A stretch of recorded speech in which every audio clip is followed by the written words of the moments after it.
Hello and welcome to Off the Bench with RGT. I am Ronak, a 31-year-old passionate sportsman. I have been one from a very young age. I come from Calcutta, so sports is embedded into you from a very young age. So I thought, why not pursue my dream and do something in the area of sports. I talk about sports, discuss sports with my friends and family throughout the day. So I just thought, why not materialize all of that and kind of put all of this into something material, and let's see where it goes. So here is my new venture, Off the Bench with RGT. The objective here is just to talk about different sports matches that happen across the world, across football, cricket. The IPL is on. I plan to talk about the World Cup, the 2020 World Cup coming up soon, the Euros in the month of June, and of course the Premier League and the Champions League and other football leagues across the world. I love sports, especially cricket and football, and therefore I'll just be talking about it very candidly. Initially, I'll do a few discussions myself, analyzing different matches that are happening across the world, and then let's see what the future holds, and then I will hopefully invite some of my friends and family onto the show as well, and see where it kind of takes us.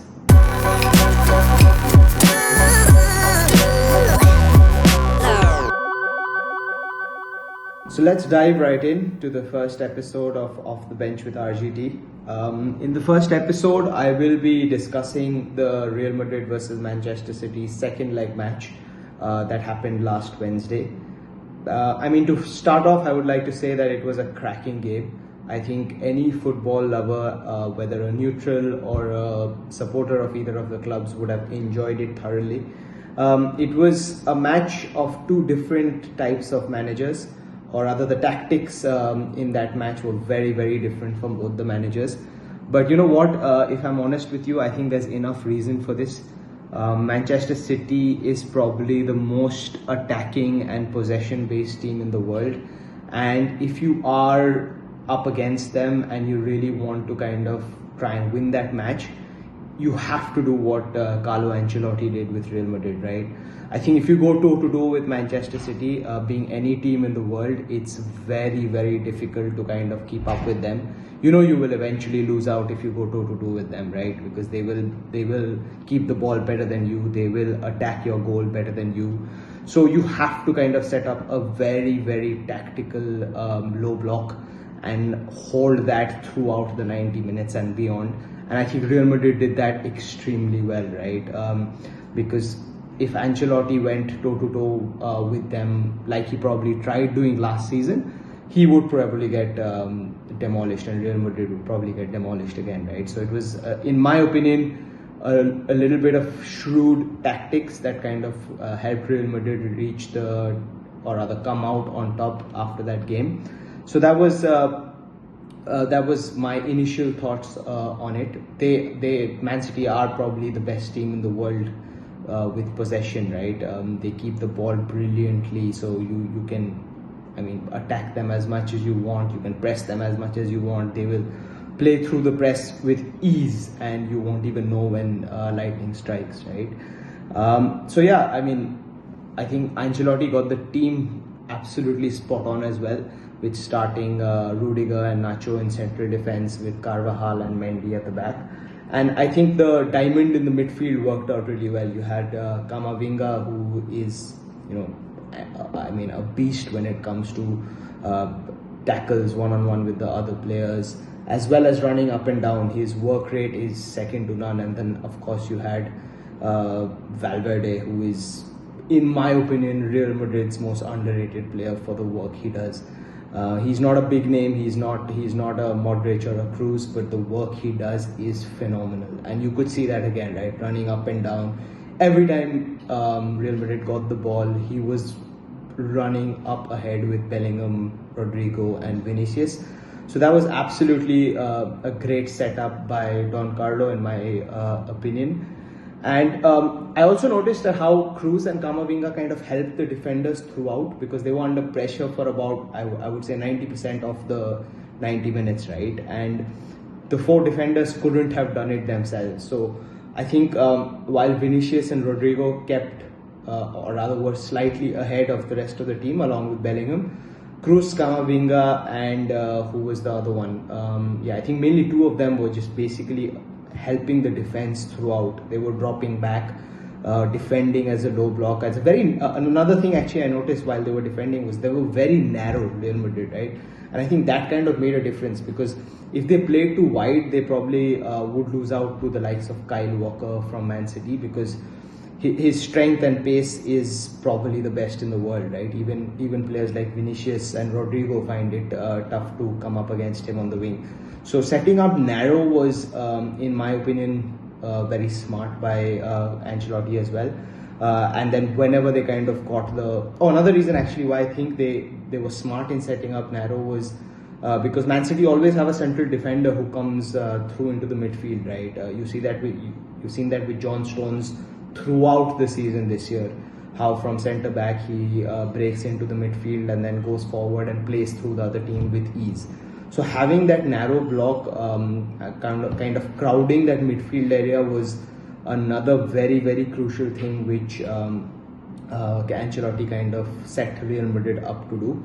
And I think they were really good whenever they got the ball. They were really fast on the break. They had Bellingham, Rodrigo and Vinicius always like ready to attack as soon as they got the ball.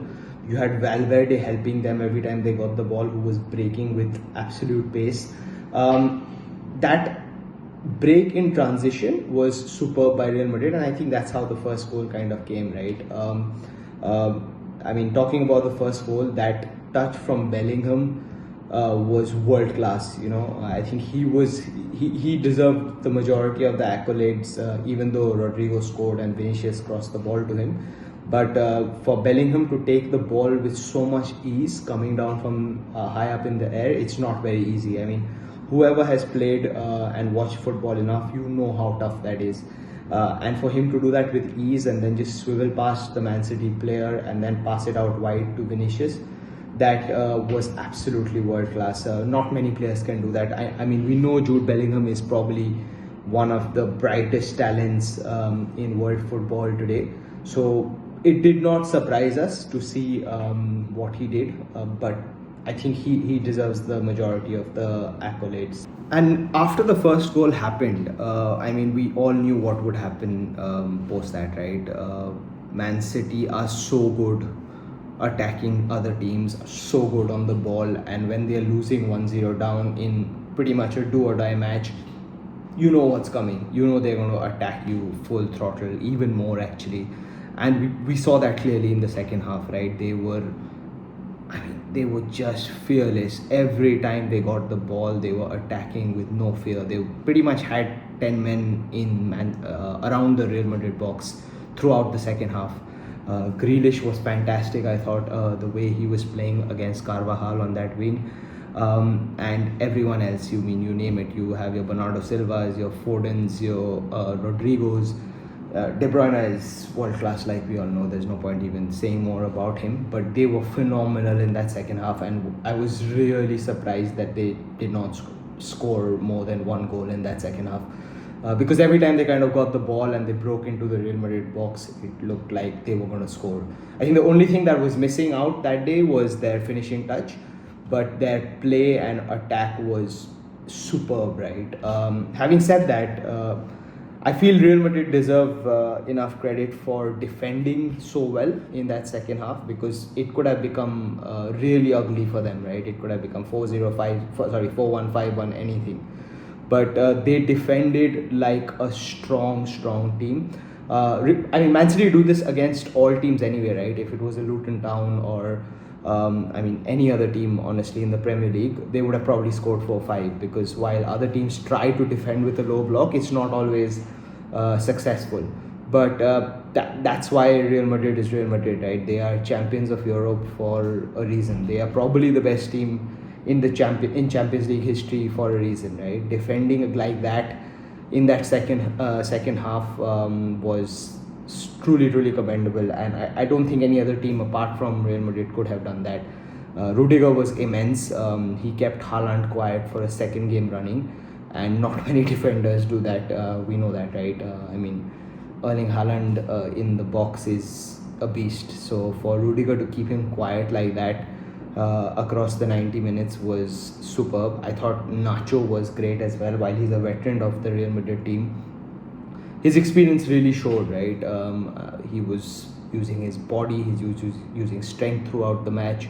His communication with his partners in the back four line was absolutely great, and he didn't really make that many mistakes, right? And I think that's what you get with players like Carvajal and Nacho. While they are on the other side of the 30s, their experience is just fantastic, and that kind of shows in big matches like this.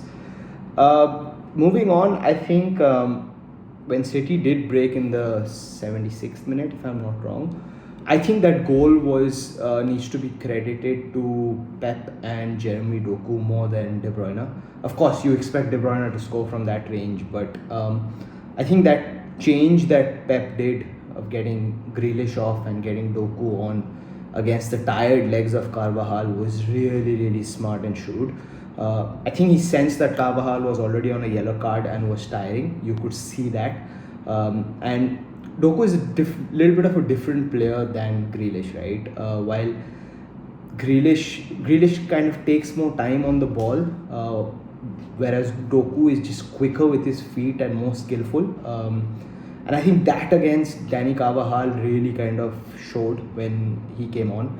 Every time Doku got the ball, you don't really know what he's going to do. It could be right foot, left foot, and in a second he's just past you, right?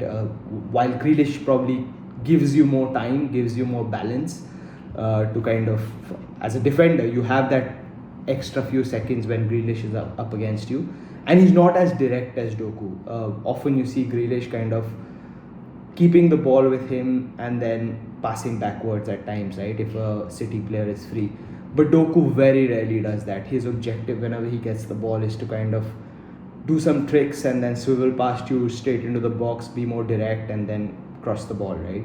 And that's exactly what he did. As soon as he got the ball, there was a little bit of trickery, and then he was past the Real Madrid player in a second, and then that cross, which again was a little bit of a half clearance, I feel, by the defender of Madrid. And I think the last person Madrid would want there would be De Bruyne, right? And you know he's never going to miss from there. Having said that, it was a fantastic finish. Hitting the top part of the net is never easy from wherever you are. So it was pretty much measured. You knew he was aiming for just that position, and he did that really well, right? So yeah, I mean, once they scored, I was convinced that the City would win it in 90 minutes because that's what they do, right? They are one of the best teams in the world, if not the best currently. And you just knew they would kind of score another goal, go on to score another goal, if not 2-3, to be honest. But Real Madrid being Real Madrid, they just held it together for the next 15-16 minutes and took it to extra time. And in extra time, honestly, while again City dominated the ball completely, I thought the chance of the extra time went to Antonio Rudiger of Real Madrid, right? That chance at the end of the first interval of the extra period was, I mean, if it was probably, I don't know, Rodrigo or Vinicius, you would probably back them to score it easily. Rudiger does not have that natural goal scoring intent, which is why he probably skied that over the bar. But what a chance that was! I mean, if he scored that, I was pretty confident that Real Madrid would kind of hold for another 15 minutes, and their experience would kind of get them over the line. Another thing I want to mention, right, is that Haaland was pretty quiet throughout the match, and you don't really say that very often about Erling Haaland, right? But that's the job I feel the Real Madrid defenders did. Your Nachos, your Rudigers, your Carvajals, your Camavinga and Valverde and Cruz, who kept falling back to help the defense, kept Haaland quiet for the entire 90 minutes, and that kind of led to him being substituted. I mean, I read after the match that he asked Pep to be substituted, maybe because he had a niggle or something. But I mean, he was not impacting the match much anyway. So Alvarez coming on was again something different for Man City, right? Alvarez is not as physical as Haaland. He's not I would say prolific a finisher as Haaland, but he gives you that something else, right? He'll give you that I mean, he'll work harder probably in that bench. He'll run more. In the box, he'll probably run more, and all of that was slightly different to Rudiger and Nacho, to what they experienced throughout the 90 minutes. But I mean, they kind of did pretty well against Alvarez as well, right? I think Alvarez had one chance, if I'm not wrong, when he kind of took the ball away from the goal and then tried crossing it or shooting, but that was about it. So again, kudos to the Real Madrid defenders for doing really well. Apart from that, I mean, the closer it was getting to penalties, my gut told me that if it did go to penalties, Real Madrid would kind of have the upper hand. The reason I say that is because not many people in the world, when they talk about Real Madrid as a club, talk about their goalkeeper, right? I mean, they used to when they had Iker Casillas, because he was probably one of the best in the world. But since then, I don't see many Real Madrid players harping about their goalkeeper. And in my opinion, Lunin was fantastic and has been fantastic this entire season. Whenever I watched him play, I've not watched many Real Madrid games, but whenever I've watched them, I think his ball distribution is superb. He's so dominating when the ball comes into the 6-yard box. He goes out there, collects it with ease. I think his height, he's pretty tall as well, so the height obviously makes a difference. And he has this aura about him, right? He's confident. He kind of owns that penalty area, and not many, you don't see many goalkeepers kind of doing that. I mean, you see Onana for United kind of doing that very well nowadays. He had a patchy start initially, but he does that really well. You have Emi Martinez from Aston Villa who does that superbly. Yes, you have Courtois, but Courtois being injured right now gave a chance to Lunin, and I think he's done superbly. I mean, Real Madrid got Kepa from Chelsea as a replacement for Courtois, but Lunin is playing instead of Kepa, right? So that should say it all. And I mean, that guy's had some career. He was bought by Real Madrid as a third choice keeper, but he didn't give up. I mean, you know, when you join Real Madrid as a third choice keeper, you've pretty much accepted to be on the bench season after season, right? Because even if your first choice gets injured, your second choice is likely to play. The third choice is very, very unlikely to get a chance through the course of the season. But kudos to him for doing that. He went out on a few loans, if I'm not wrong. I think 2-3 loans to other Spanish clubs, and he did that fantastically. Yeah, and then finally, when the match went to penalties, I mean, it's pretty much a coin toss, right, between the two teams. But I always back Real Madrid in the penalties. The reason I say that is because, I mean, City had two of their first choice penalty takers off the pitch in De Bruyne and Haaland, so that's always I would say a negative to start with. And Real Madrid had experience all over the pitch, right? They had Lucas Vazquez on, they had Modric, they had Rudiger, they had who else? Nacho. All of them are experienced, and I feel in the penalty shootout, experience always counts. You've taken enough penalties in your life, you've watched enough penalty shootouts in your life to know what really happens, to kind of hold fort, to not get too pressurized, to not get too stressed. So I always backed them, but I did not expect the poor quality of Manchester City's penalties, right?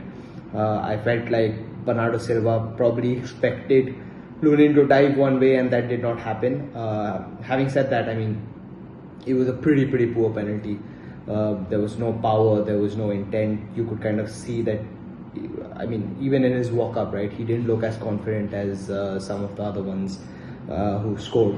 I backed Alvarez to score because he's superb on a dead ball, right? And his penalty, the first penalty of the shootout, was fantastic. I was very surprised to see Luka Modric miss because he's probably the most experienced penalty taker in the Real Madrid team. But it happens to the best of us, right? And he's kind of excused for everything he's done for that club throughout his career.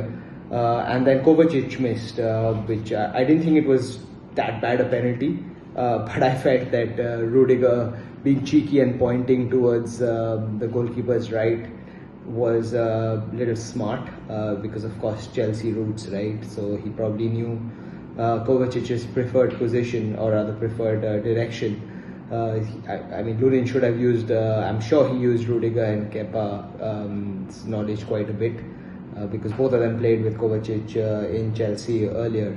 So that was pretty smart from Rudiger to help his goalkeeper out by pointing towards the right, and fortunately Lunin listened to him and dived the right way and saved it, right? And once that happened, you kind of were more convinced that Real Madrid would eventually win it.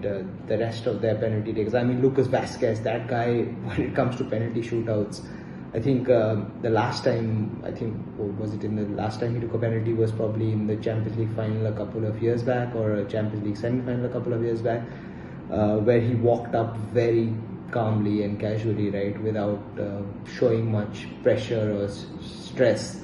And even a few days back when he was walking up, he was doing keepy-uppies with the ball. That's crazy, right? I mean, you see people nervous while walking up to take the penalty, but he showed no signs of nerves, and the way he dispatched his penalty was superb. Again, side netting, even if Edison dived to the right side, I don't think he would have saved it. That's probably the best penalty that you can take, side netting it, right? And then Nacho to hit the winning penalty. Again, to the corner, full of confidence. Even if Edison kind of dived the right side, he would probably miss it, or rather he would probably not save it. So yeah, that was that. Once it went to penalties, of course, you have them nerves. But as a neutral, I at least particularly, I backed Man City to lose out because, like I said earlier, their most prolific penalty takers were not on the pitch, and Real Madrid's experience would just help them out, right? And that's exactly what happened. So yes, that was the first ever episode of Off the Bench with RGT. Just thought I would analyze the Madrid City game to kick things off, since it's fresh in everyone's memory. And it's a game I thoroughly enjoyed, especially from a tactical point of view. It was two world-class managers going against each other and with very different types of tactics, and that showed, right? I don't think Real Madrid do what they did on Wednesday very often. Their ethos as a club is definitely not to sit back and defend as a low block, but they did that against Man City. They probably had to do that, and they came out on top. So no one should ideally point a finger to that. So yeah, that was that. Hope everyone kind of enjoyed this. I hope to do many more sessions on Off the Bench with RGT. So we'll talk about cricket soon as well. So the IPL's on, the 2020 World Cup is coming up soon.